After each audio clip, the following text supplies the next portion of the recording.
Hey everybody, it's Greg with Mike, and it's before the show IV. That's four in Roman numerals, in case you did not know.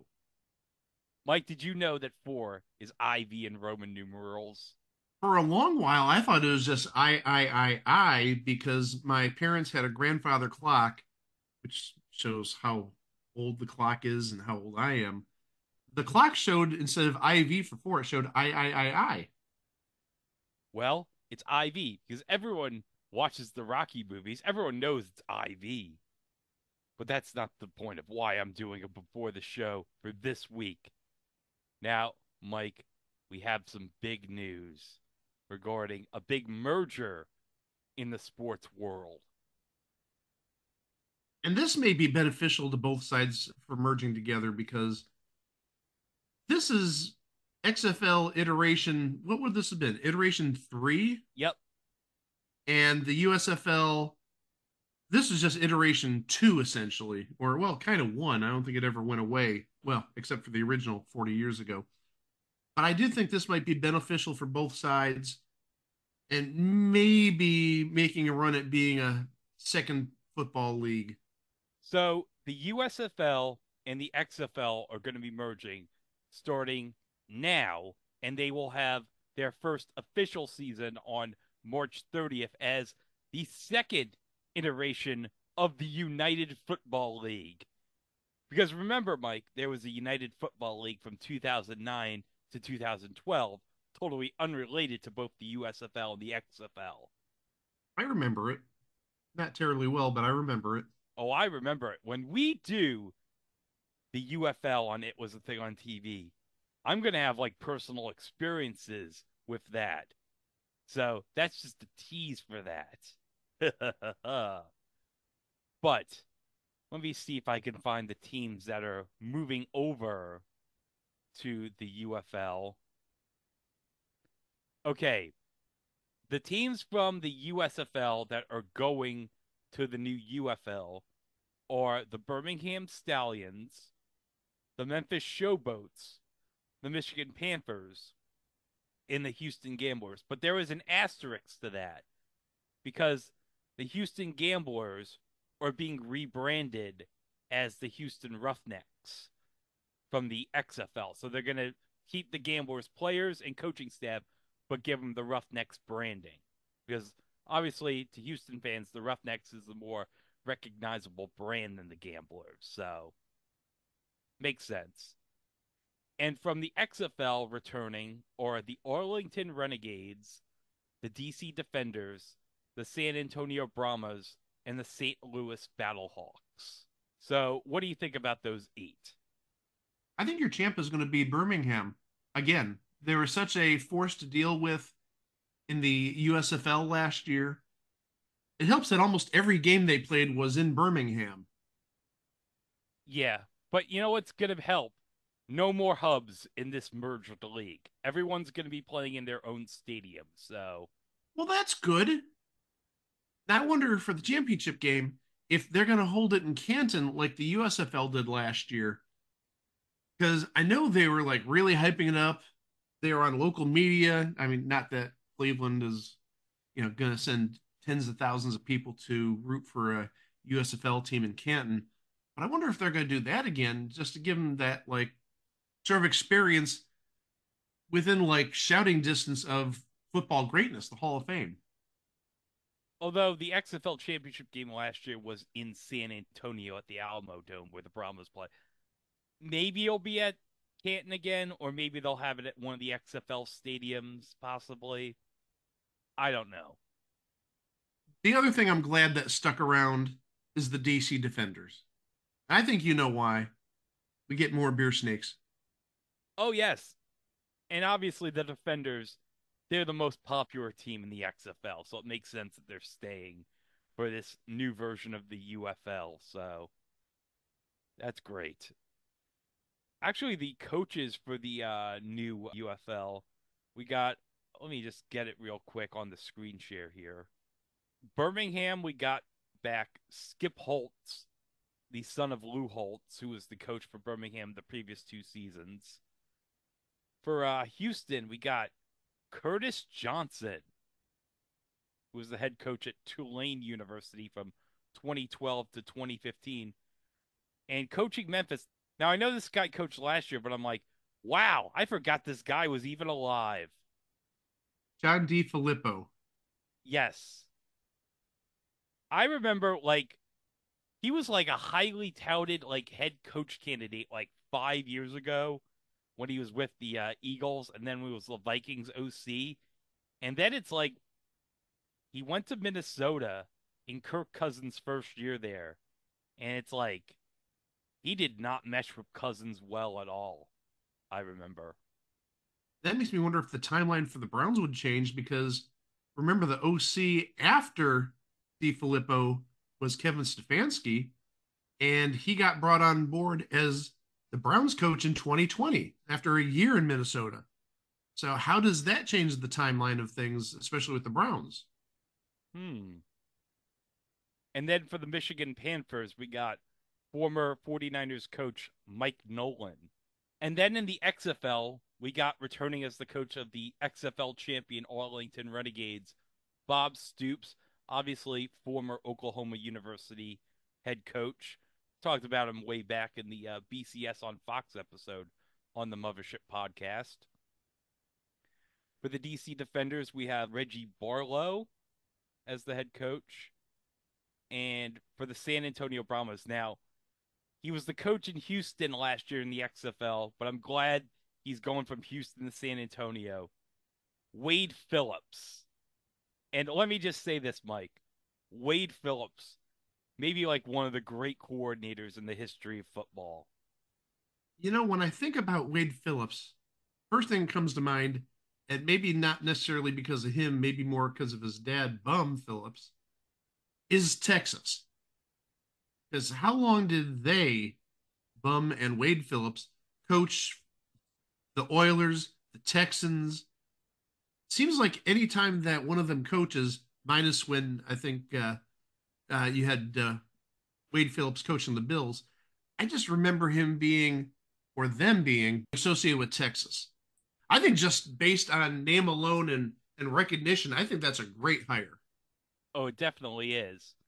And then for the St. Louis Battlehawks, now, this is going to be my adopted team this season in the UFL. Former New York Jet tight end Anthony Becht. And I got to say, besides DC, I think St. Louis is a very hot market for spring football, considering everybody in St. Louis, they've been starved for football since the Rams left almost 10 years ago. And the Battlehawks have been probably like one of the big success stories from the XFL in the last two incarnations. I think it's good on this league for having three Texas teams because I think anybody who knows football in Texas is like borderline religion at that area. I understand that, but having three teams in one state out of eight is kind of a little too much, especially considering you have like one Northeast team in DC and none on the West Coast. Because Seattle didn't come over from the XFL to the USFL. I'm guessing maybe they're going to save Seattle for expansion if the league has a successful first year as the UFL down the line, maybe.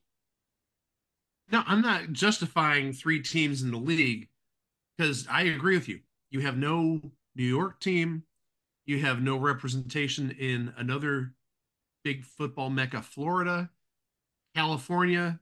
There's nothing essentially west of the Rocky Mountains. You don't even have a team in Denver, for heaven's sakes. Everything is basically in the central time zone and eastern time zone. Yeah, I got the map here on Wiki, so let me just show that to you. You got the three Texas teams here. You have like St. Louis in the Midwest right here. You have Memphis and Birmingham in the Southeast. And then you get north and you have Detroit and DC up here. If this is for just this season only while they expand or while they attempt to grow, I think it's not a bad move. But I'm sorry, you can't survive very long when you're basically neglecting the entire western half of the United States. So maybe next year you'll have your LA team, maybe you'll have a Seattle team like you mentioned, maybe you'll have a Denver, and then Trying to find some other dead zone here. Maybe like Florida or I don't know. I don't think you can put a team in like Milwaukee or Minnesota. That I know that's a dead area up there, but I have an I just idea for a market. okay. I'm listening. Salt Lake. You see, that's not that far from Denver, though. I mean, it may be like a 5 hour drive. I've never driven that. I'm just saying because that was an AAF market. So Okay, fair point. And also, as much as I hate saying this, maybe instead of let's say San Diego or San Francisco, maybe you have the LA market and maybe you put a team in Vegas. maybe if you go in Vegas, maybe this time you don't use Cashman Field. That's exactly what I was just going to say is don't put a team in Cashman Field. Beautiful for baseball, not made for football. We talked about that previously. Yes. So for broadcasting for the UFL, it's going to work similar to the 2020 XFL, where you're going to have 4 games a week. One game's going to be on Fox, one game's going to be on ABC, one game's going to be on ESPN, and one game's going to be on FS1. So you have 4 networks, each dividing one game each. So I think that's pretty good. I'm wondering though who they're going to get for broadcasting. I know the USFL had Menifee and Joel Klatt for the A games, and I know they broadcast some games for the 2020 XFL when Fox had that. So I'm guessing they're going to be with the UFL this season.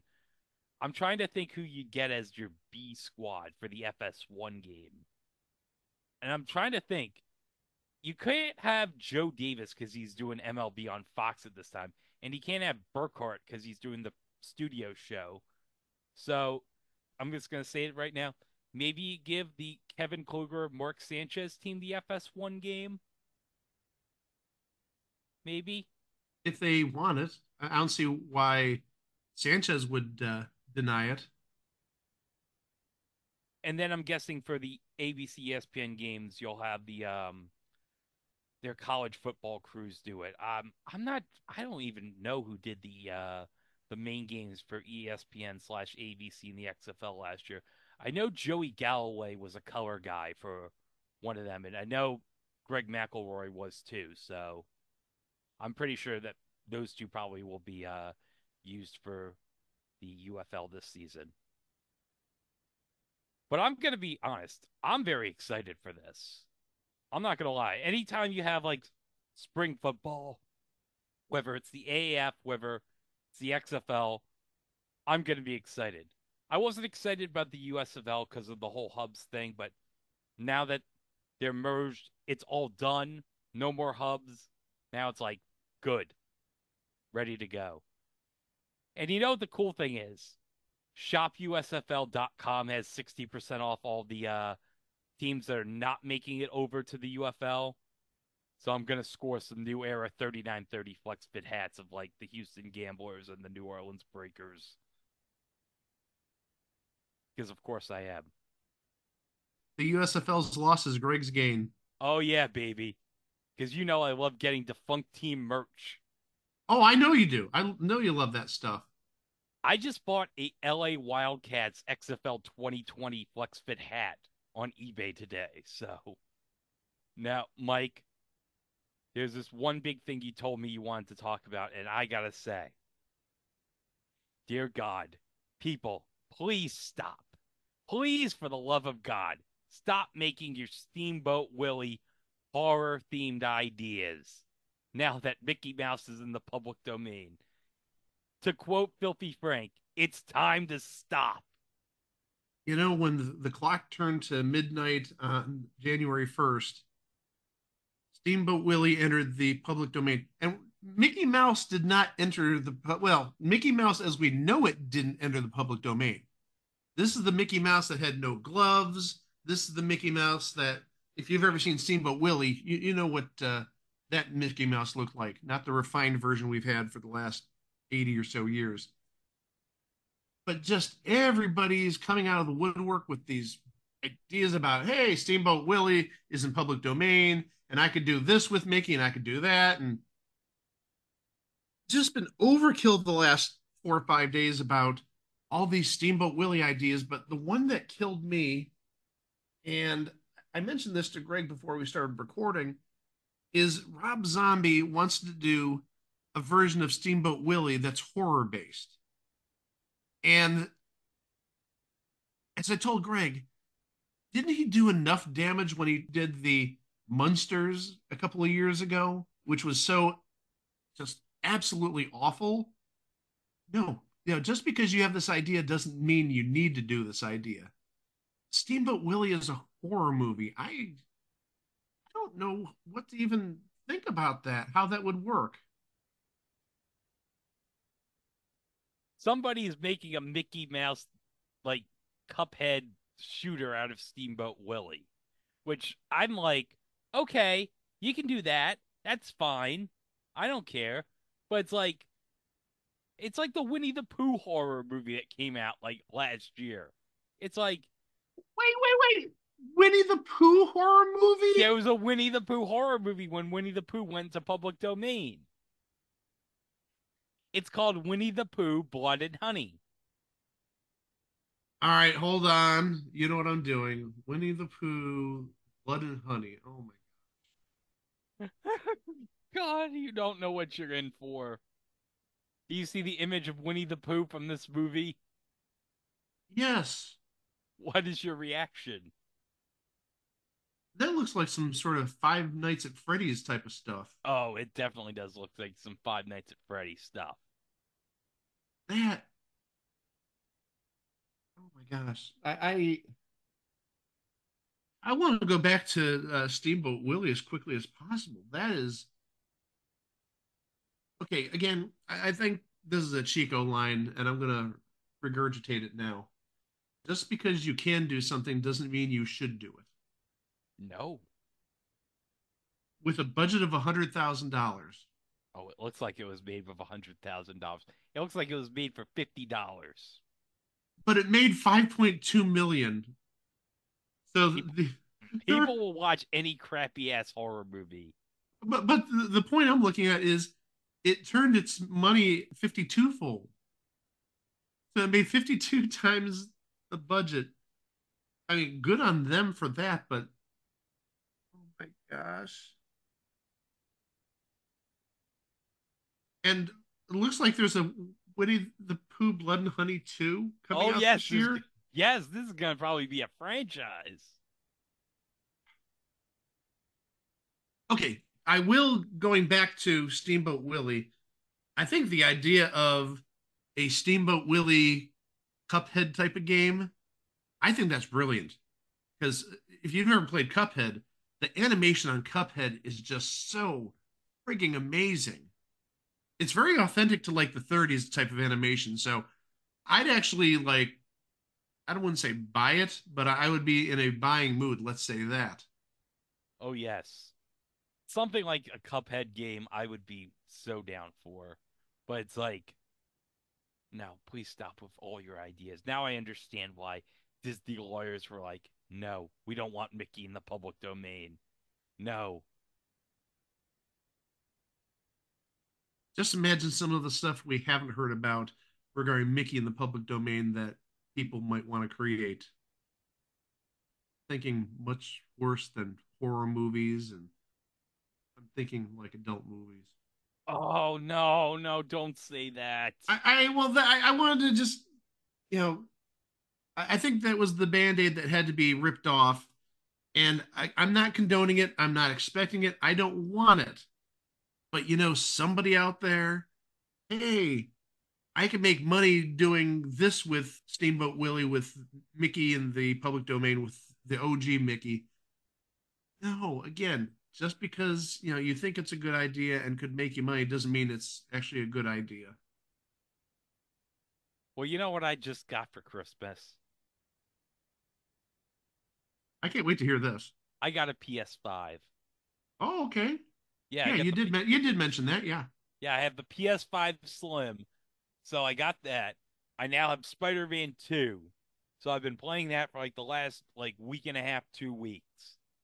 And I gotta say, it is amazing. And I love the first Spider-Man game. They topped it in the second game. I'm like maybe a quarter of the way through the story, and I'm like, this is like the most amazing game I've ever played in my life. I'm that serious. This is like one of the best games I've ever played. Seriously, no joke. It's no Spider-Man for the Atari 2600. You know that.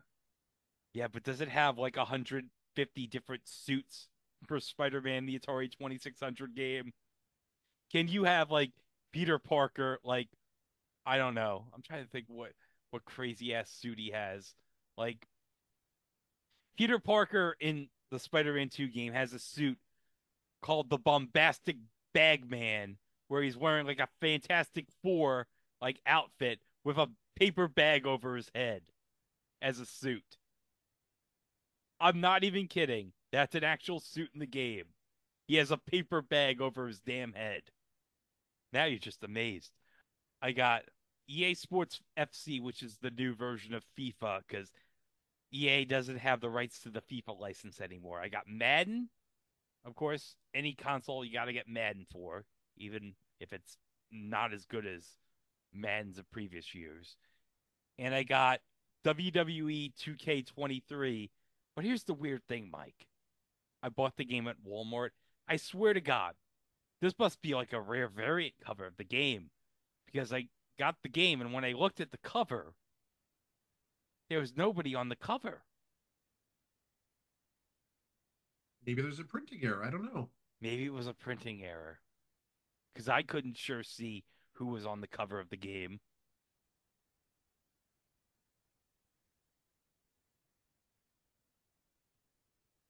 And of course, I got GTA 5 because it seems like Rockstar Games is like, we got to put GTA 5 on every goddamn console before we get GTA 6 out to the public.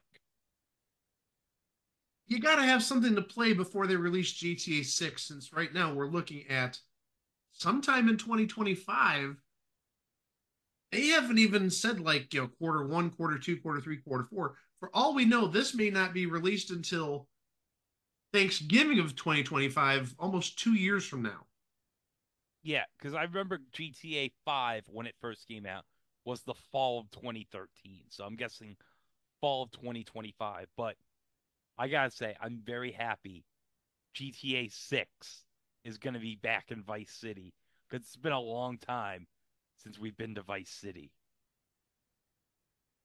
One question my students had for me, they know I'm sort of into gaming, not so much into anything past GTA 3, but they said, when this comes out, how big will the download be if you go the download route? And I told them, legit, given what I've heard, given what I've seen, talking about not just the graphic quality of GTA 6, but also supposedly how big the map is going to be. I think this download's going to be darn near 250 gigs. Oh, I'm not even, maybe 400 gigs. It looks like it's going to be a massive game. Now, since you're the PS5 owner, you can answer this. How big is the hard drive that comes with the PS5? Is it a gig? It's a gig. So people may give up 40 to 50% of their hard drive just for GTA 6. Now, I know there's expansions. I know you can add on and whatnot, but that's just absolutely mind blowing. And I even told the students the day it gets released, don't even think about trying to download it that day because you'll be going slower than molasses. It's going to take you forever and a day to download it. You're better off just buying the disc and just downloading straight from the disc. Yeah, and then just get your updates whenever updates are available. I absolutely agree with you on that. Now, one game I am looking forward to now that I have a PS5 is coming out in July, and it's the return of EA Sports College Football. And I gotta say, I'm somebody who loved the NCAA football series going all the way back to the PS2 and the Xbox. I have to say, It's been a long time coming, but I'm very happy that we're going to have college football back on video game consoles again next year. And think about everything in the last 11 years that's happened in college football from NCAA football 14 back in 2013, like the transfer portal, the college football playoff, the like changing of the landscape with the realignment in college football over the last 11 years, NIL. That game's going to be like amazing to play. I think you're absolutely right about that. The different varieties and modes you can play, absolutely. Now, would they actually allow you to take teams from leagues and then create super leagues, sort of like what you've got with the Big Ten, where they're going to be what, 18 teams next year, 17 Eight, teams? 18 because they got USC, UCLA, Washington, and Oregon coming to the Big Ten next year. But the thing is, are they going to give you the capability to turn into a major league of some sort where you can turn the Big Ten into literally, let's say, a 32 team league? I mean, as Well, ridiculous as that sounds, in NCAA football, like back in the PS3 and 360, you could move teams around before you started Dynasty into different conferences. So maybe like before you start Dynasty mode, you can do that. But I'm sure they're going to have some option during Dynasty mode about, hey, like let's say you're I don't know, from some mid-major conference, like you're I don't know, James Madison, and say, "Oh, James Madison, you got an invitation to join the AACC. Do you want to join the ACC?" Something like that. you know somebody's going to make some sort of super conference with like 64 teams. Oh, you definitely are in the right ballpark for that. And speaking of college football, well, coming as of the time we're recording this, on Monday will be the national championship between, I guess you could say, two future conference mates between Michigan and Washington. And I gotta say, both semifinal games were great, especially the Rose Bowl. The Rose Bowl, I think, was probably the best Rose Bowl since the USC Texas Rose Bowl of 2006. Now, that was the game that Washington won, right? That was the game Michigan won over Okay, Alabama. I'm sort of oblivious to what team played in what bowl. I agree with you. I did not see anything in the Washington game, but the Michigan game, oh my gosh, that was amazing. Now, I gotta say, for the Sugar Bowl, I did watch because they had the Texas radio broadcast on the Longhorn Network, and I was watching it, and it's like I was hoping to see Bevo at some point during the game. I was hoping that he would take a giant dump in his stall during the game.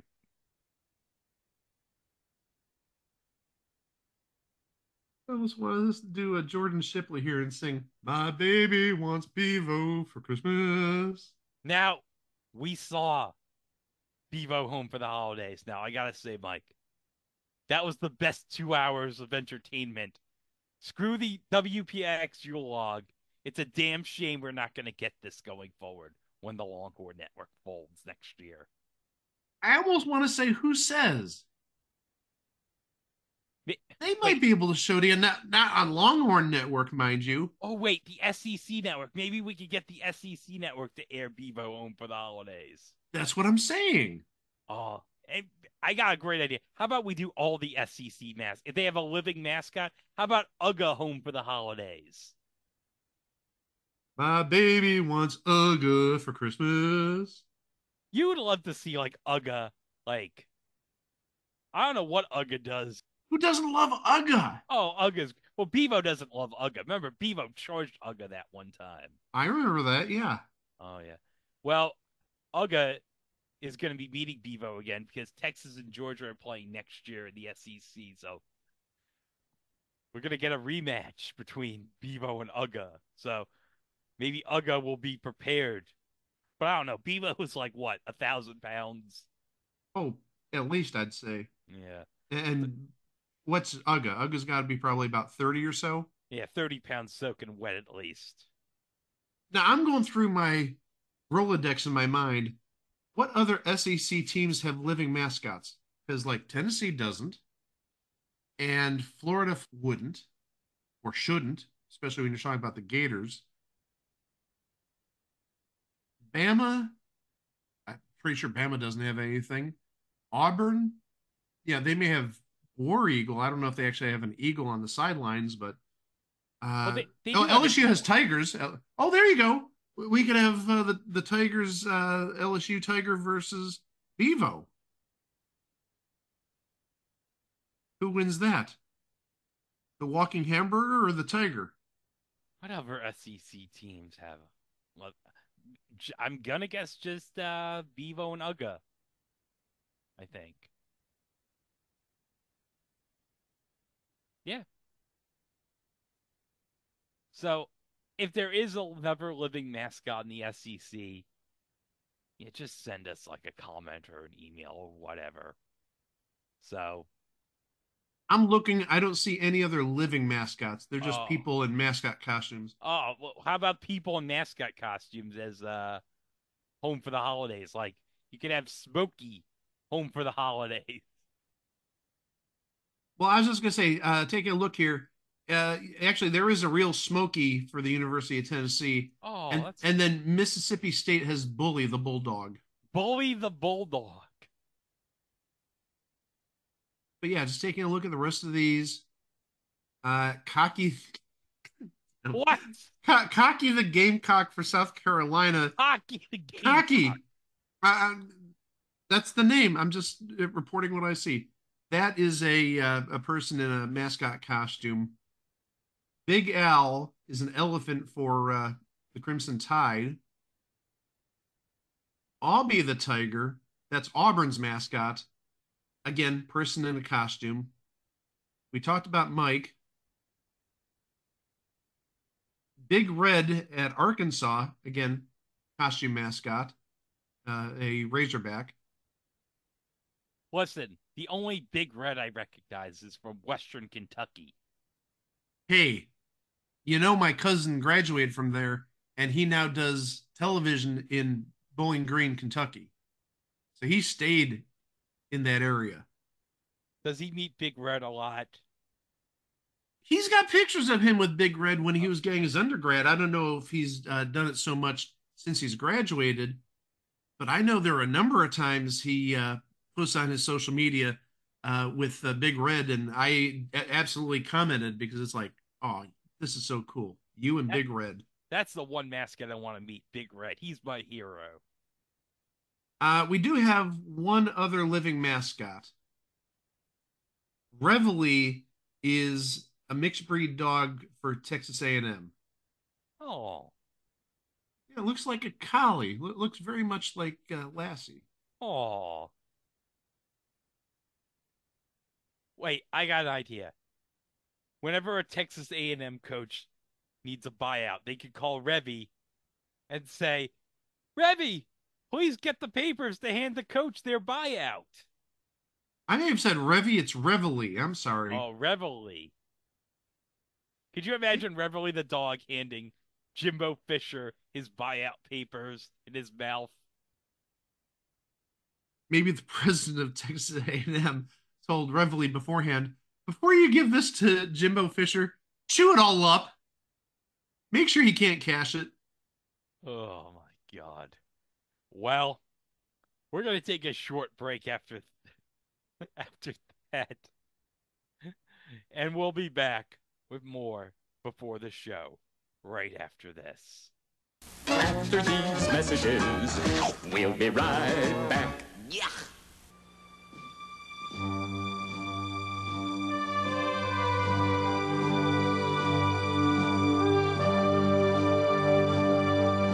The Honda Accord. With its unique double wishbone suspension, handles and rides like no other car. The Accord from the engineers at Honda. I just lost him. Hey, Chief, we need an 800 number. We need more lines. I think we need help. I think we need a fax machine. I've been waiting. Computer. New phones. I think we need help. Today, what a growing business needs most is finding out what it needs most. From long distance to phone systems to telemarketing, AT&T has the answers. No, right? But we need good stuff. I think we need help. Call our small business specialists. We can help. Wednesday. I want you to have an abortion. We've gone from me deciding your life to you deciding mine. Feel better? You two deserve each other. A worthless son, Carrington Tramp. On Dynasty. Then The Lie. My own little personal secret. The terrible guilt. You're hurting. I want to know why. Look, you wouldn't understand. The tragedy of bulimia.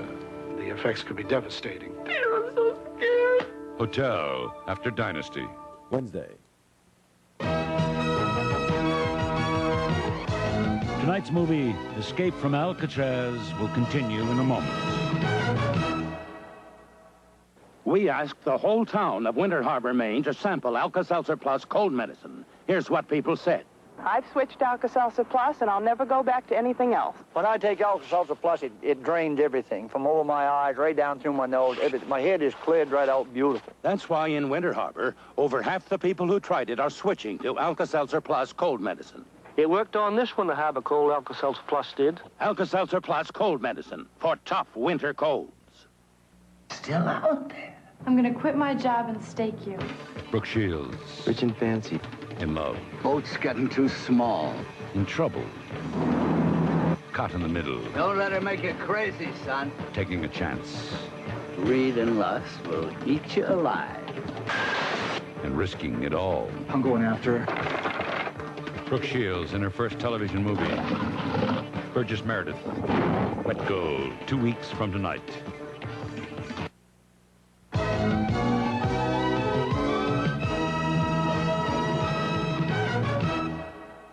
All right, we're back here for segment 2. Chico's here. Now, Chico, I want you to come here for this second segment because... Want me to come here? Okay, I'm here. I'm here. Okay. Mike, do you want me to explain this discovery that I found out today while searching my email? Yes, you have to be the one that describes this. Okay. Now, oh, you have I have Discord on. Damn Sorry. it. Well, I'm leaving that in. So I'm leaving that in as punishment to myself. Okay. Well, I shared with Mike this amazing story from one of the Substacks that I'm subscribed to about a new cryptocurrency scam. But it's not just any cryptocurrency scam, Chico. Do you know who's hawking this cryptocurrency scam? Who is hawking this cryptocurrency scam? Okay. No, don't say it because I want Chico to think about it, okay? Okay, think about this. Who would be more likely to sell crypto? Who would try to sell you crypto? Think about it. Well, beyond that, the name of the currency. Yeah, that would help. The name of the currency is called WooCoin. Now think about this for a moment. Who would be so desperate for money to sell you something called WooCoin? I would guess Old Dirty Bastard, but he did. Okay, how about if we say it this way? WooCoin. Oh, Ric Flair. Yes. Okay, now I gotta share with you. Now, I sent it to you in the DM, Chico, on Facebook. I got it right here. He tweeted about this. So I'm going to read the tweet in Ric Flair's voice as you read it in your Cheetos-themed tablet. Yeah, that I got from Jason Block, by the way. Thanks, Jason. Woo! Woo! Woo! It's the Nature Boy, Ric Flair, and I'm here to tell you about the hottest thing in crypto. Woo! Coin. These guys are strutting in with liquidity like my legendary charisma. Why? Because the founders put their money where their woo is. But check this out. We're not just talking the talk. We're walking the walk. We've locked down that LP tighter than a sleeper hold for the first 30 days. And if everything's smooth, we'll just keep that lock going in just 24 hours. We hit the big leagues, baby. We're on CoinMarketCap, standing tall and proud. Check it out yourself, and you'll see we're not messing around. Emoji of stock market going up. CMC listing in first 24 hours team finance LP locker. Woo! I had Yeah. that last woo! Woo! Yeah, you want to know something? That crypto's not even worth the free air that it's being advertised on right now. No. And it's like everybody's buying in. Yay! We're millionaires. Now we're going to make it public. And it's gone. And it's gone. But seriously, if you're Ric Flair, it's like, how desperate for cash are you to be hawking this? Bro, you just be styling and profiling for anybody now. Well, let's be honest. I know right now he's helping Sting in his final matches at AEW as his manager, but we all know that at one point he's going to turn on Sting before he retires in March. And he's going to say to Sting, woo, I'm turned on you because you didn't buy my woo coin. Woo! He's by my woo coin. And we all know what Sting's reaction is going to be. Woo! WCW hotline face. By the way, Chico, Sting's last match is going to be in March at the Greensboro Coliseum, so... Wow. I can't believe Sting's last match, and I am alive to see it. I can't believe it's 2024 and we're all alive to see Sting's last match. One thing I wanted to add, I told Greg right before Chico came aboard, I wanted to take a look at Ric Flair's business ventures because he's done quite a bit. He partnered with Scout Comics to launch a comic book series codenamed Ric Flair, and actually following allegations of sexual assault against him made on Dark Side of the Ring, Scout Comics dropped the comic and Flair started personally selling it on his website. But then 2022, Ric Flair launched a virtual restaurant chain. I don't know how that One of works. those shadow restaurants or something? Is it like a Mr. Beast thing? Yes. Yeah. Okay. So he launched this virtual restaurant chain called Woo Wings in Nashville. Let me just say, Woo Wings is no pardon my cheesesteaks. I gotta find that. I thought I read there's one up here somewhere. I gotta find pardon my cheesesteaks. There's one in Patchogue at the Arugas, so... And actually, Woo Wings has expanded to 6 American cities in August of 2022. Ric Flair also partnered with Mike Tyson and Verano Holdings Corporated to launch his own cannabis line called the Ric Flair Drip. Whoa. Under Tyson's cannabis brand, Tyson 2.0. And that launched in 2022, October of 2022 in Arizona, Nevada, and California. And I mentioned this to Greg earlier, and we've definitely talked about this, maybe not on the podcast per se, but last year, Ric Flair launched an energy drink called Woo Energy. And I remember that. Yeah, and he was up here in this area in Cleveland, like September, October, November-ish, actually going to Giant Eagle stores and just doing the whole PR thing. You know, if you want to get a 6-pack or a 4-pack or however big the pack was of Ric Flair's energy drink, he'll be glad to sign it and you get a picture taken with him. And I'm sorry, I am not interested in energy drinks, but also I'm even less interested in an energy drink that uses mushroom extract. I did not know you could extract anything from a mushroom that's worthwhile. Everything uses mushroom extract nowadays online. I'm looking at that thing and I'm thinking to myself, this is exactly how The Last of Us started. And the thing is, for like whatever size pack it was a 6-pack or I think it was a 6-pack. It wasn't anything like a 12-pack. I think a 6-pack or 4-pack ran like $25. No, you're not getting my money. No. Okay. There is a Pardon My Cheesesteak in Fayetteville. It is inside the Ruby Tuesdays on Owen Drive. How do you even make this make sense? Make this make sense. I got nothing. A pardon my cheesesteaks inside of Ruby Tuesdays. Amazing.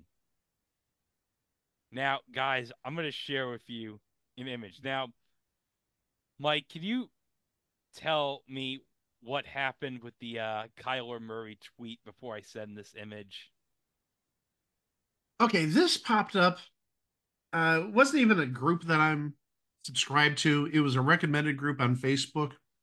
And it was a tweet from a number of years ago, I believe, from Kyler Murray thanking Larry Fitzgerald for being a good teammate. Maybe it's when Larry Fitzgerald retired, which would have been 2019 at the end of that season, I believe.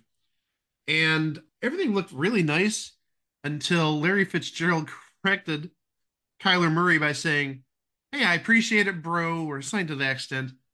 But that's a picture of Brittany Griner, not me. How do you confuse Larry Fitzgerald with Brittany Griner of all people?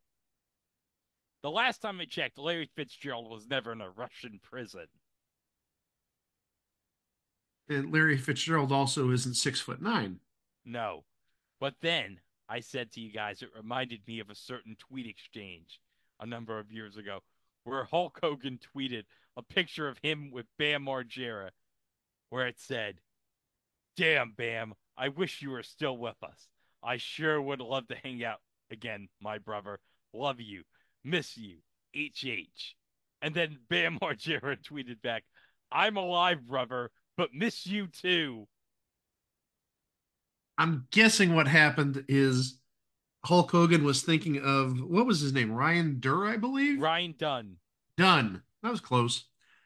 Because Ryan Dunn, he would have passed away probably, what, about 13 years ago at this point? 2011, 2012-ish? Yeah, somewhere before Jackass 3, right before that, or right after Jackass 3. But still, I knew Bam Margera was still alive, and I don't care about Jackass. Wow. Well, guys, 1.5 hours ago, or 2 hours ago, somewhere around that time, I was on the Our Vantage Point Facebook, our friends at Our Vantage Point, the Retro Wrestling Podcast. Someone posted all the pages from a WWF magazine from around June, July of 1986. Now I'm going to share with you guys the greatest picture ever. Okay, go to the Facebook chat and check this photo out. Well, the caption is "The Hulkster meets the fans at the NATPE convention," which is the television syndication convention that used to happen every year. I think it ended due to COVID. So he's at NATPE, and okay, I think I recognize a few of the people. It's the cast of Silver Spoons. Yeah, I got Alfonso Ribeiro. I got Ricky Schroeder. Okay, yeah, that is Aaron Gray, and that's Joel Higgins. Okay, the And person that's Franklin Seals right there. Okay, you see, the last person, I looked at him. I thought looked like Bud Bundy a little bit, but Bud Bundy at the time would have been probably about 10 years old and wouldn't have been anywhere near that tall because Hulk Hogan is a big person and David Faustino is not a big person. Now, this is tonight's edition of Who Are Three People Who Have Never Been in My Kitchen. Hulk Hogan, Alfonso Ribeiro, and Aaron Gray. You know, you can make it 6 people who have never been in your kitchen. Do I really want Ricky Schroeder in my kitchen? Hell no. Good point. Do you want Joel Higgins in your kitchen? I like Best of the West. He can be in my kitchen. Greg can also talk with him about Salvage 1. Why did it last just 16 aired episodes? We'll find out later this year. I can't wait till we talk about Best of the West. Oh my God. I can't wait to talk about Leonard Fry again. Because we don't talk about Leonard Fry enough since he only pops up like every other week on Match Game Hollywood Squares Hour. That's true. You know, I sure as hell don't want to talk about. What would that be? Aaron Rodgers. I don't want to talk about that a-hole. Because, Chico, you can just take it from here. Aaron Rodgers is obviously on the again. Because he's on his boyfriend Pat McAfee's show. And he's doing his thing where he's talking a whole lot of junk. And he's basically saying, you know, It's going to be bad for Jimmy Kimmel when Jeffrey Epstein's list comes out, whatever that means. And we're all left to insinuate, did he just make a veiled slap across the bow of Jimmy Kimmel? So Jimmy Kimmel says, hey, we'll see who's laughing in court. To which Pat McAfee has to go on and walk back a few comments. And according to people on YouTube, basically threes mostly, he's like, he's always been this way. Don't ever worry about it. Are you seriously serious with me? Here's the whole thing. If Pat McAfee keeps doing this, ESPN and Disney are going to have to step in. And if there's a lawsuit, they are not going to side with Pat McAfee. They are going to side with Jimmy Kimmel. Because who's more valuable to Disney? The guy on ABC who's more popular than Pat McAfee? Or are they going to side with this small-ass internet show that gets at best 2 million viewers? On cable. On cable, which is dying. Are they going to get a guy who's on a money-making part of the company or a guy who's on a money-losing part of the company? Because ESPN is bleeding money, right? Yeah. When in doubt, you go where the money is. But I have to say, what news value does... I know what it does. They want to create controversy and clicks. I get that. But it's like, Aaron Rodgers has been injured for most of this season. Who the goddamn hell cares what he thinks about anything right now? Like, there's no news value to having him on. Nobody cares what he thinks about anything. Like, I'm reading Newsday, and they haven't mentioned anything about this Kimmel crap. They're talking about what he says about football stuff. Like, anybody gives a shit what he has to say about football. Who cares about a guy who has been injured most of the year and what he has to say on Pat McAfee about football? Nobody cares. Do you care? I don't care. Mike, do you care? Absolutely not. But I'm going to say this. Again, I had to deal with a jackass McAfee stan on YouTube yesterday in the comment section. I'm not even going to get into the whole thing. But I said, if he keeps this up, he's going to lose his slot on ESPN. Because no one is going to stand with him on this. No one. He's going to be the guy who everybody looks at and says, see that guy? Yeah, we don't claim him. He's going to go in the Tucker Carlson seat. If he went full Tucker Carlson, he would disappear next week. Now, the reason I bring that up is Fox was fine with Tucker Carlson until he lost the money with the lawsuit. I'm just saying. All right, well, enough about that crap.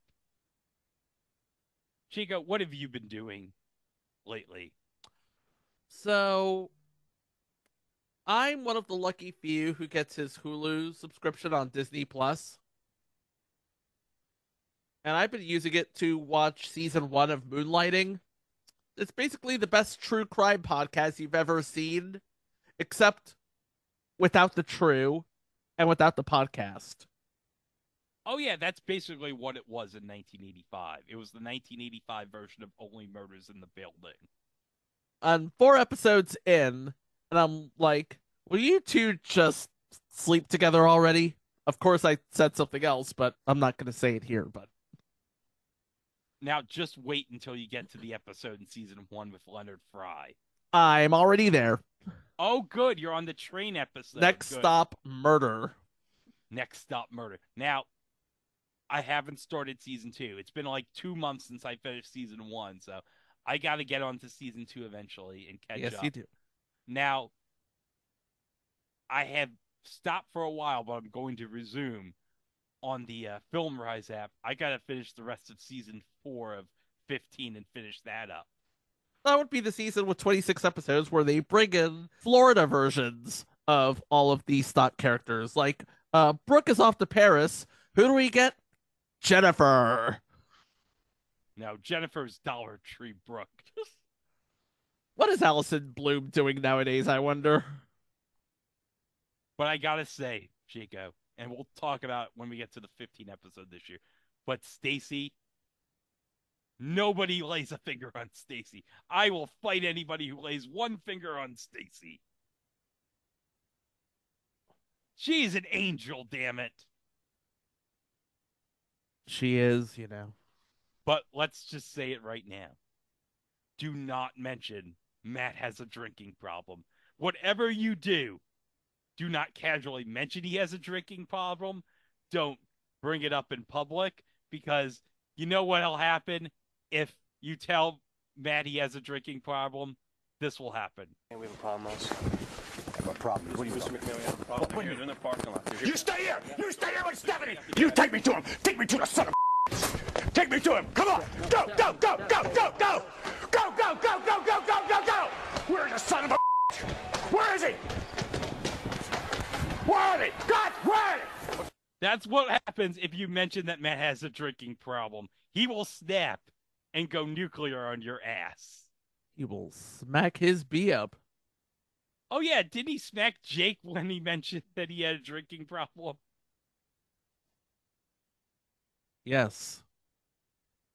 Boy, I can't wait till we get to 15 when Deadpool 3 comes out. That might be, I gotta say, that has potential to be a top 5 episode in the history of the podcast. Bold statement. Wow. Oh, bold. Bold. Should be noted, there are only 3 shows on the entire master list with Ryan Reynolds in it. We're covering all 3. Now, a caveat to that. When we talk about 2 guys, a girl, and a pizza place, we're only talking about the episodes with the pizza place. I don't care about seasons 3 through 4. We're just talking about the episodes with the pizza place. So if you are a fan of Nathan Fillion... Now, hold on. Time out. He's in season 2, so we'll talk about him. Because Maximum Effort airs like 1 or 2 episodes of 2 guys, a girl, and a pizza place every day. And again, those are the episodes with the pizza place. I don't think they've shown any without the pizza place. Because everyone knows it was all about the pizza place. Once the pizza place left, it was like, oh, who cares? I'm not going to lie. I saw an episode a couple of days ago, and man, that was stupid. Of course it was stupid. It was late 90s ABC. Hey, there were some good things on ABC in the late 90s. Yeah, well, the Drew Carey show, obviously. We talked about Okay, there's one. Whose line? There's 2. A little show called Millionaire. 3. Okay. NYPD Blue. Okay, I'll count. So we have 3 total. Okay, that's good. All right, I'll count NYPD Blue because obviously everyone was all about seeing Dennis Franz's you-know-what. Oh, God. No, we weren't all about that. Hey, all I can say is David Caruso left after season 1. He missed the golden opportunity to see Dennis Franz's butt. But he got CSI Miami, so he did. And he became a meme, so hold on. He traded one vice for another. No! Is that why you had those sunglasses saved whenever we talked about CSI Miami? No, I have them here because I leave for work in the dark and I come home in the dark, so. So you wear your sunglasses at night like Corey Hart. Yes, I do. The singer, not the Milwaukee Brewers player. Don't be afraid of the guy with shades. Oh, no. Now, Mike, are you happy that I mentioned the Corey Hart from the Milwaukee Brewers? I'm looking for shows on ABC that were successful in the late 90s, and you're talking about Corey Hart, who he didn't play all that long for Milwaukee. Gee, I mean, he was a good player at the time, but that's a deep cut. Oh, Spin City. How could we forget about Spin City? Yeah. Spin City is on Pluto TV.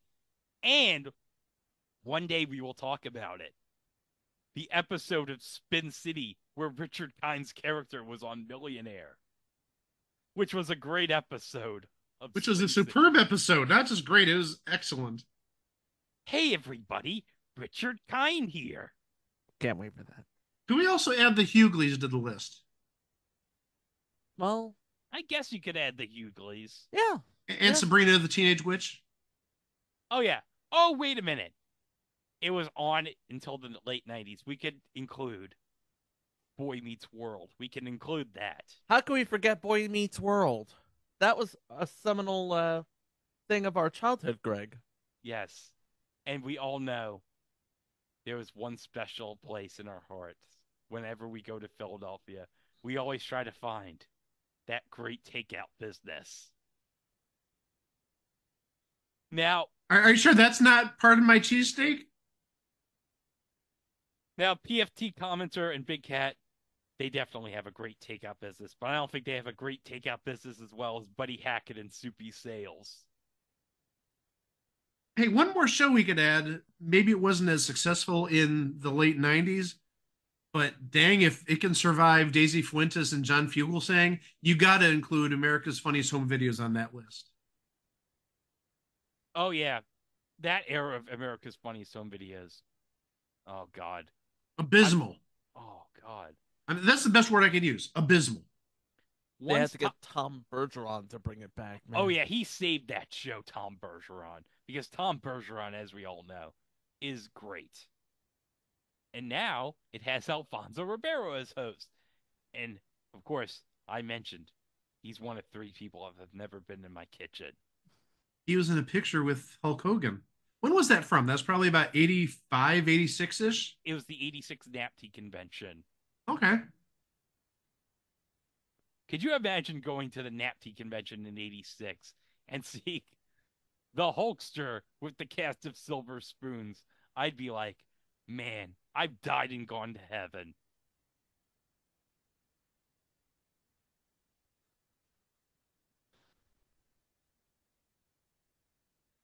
You're all speechless.